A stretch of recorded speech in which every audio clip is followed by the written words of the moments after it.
My class teacher name is Dr. Sipi Isarkar. Today's news, international news.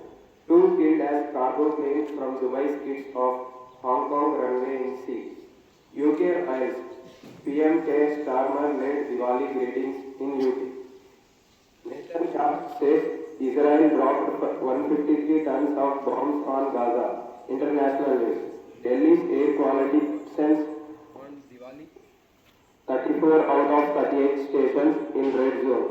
Exceptional coordination among armed forces brought Pakistan to its knees. PM Modi. Liquid worth rupees 23 crores among combined seizure of rupees 64 crores in dry Bihar. State news. Heavy rain lashes high ranges of Kerala. Orange alert in 4 districts.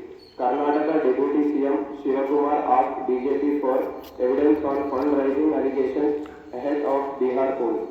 Andhra Pradesh is recovering thanks to central support, says CM Chandrababu Naidu. Sports news.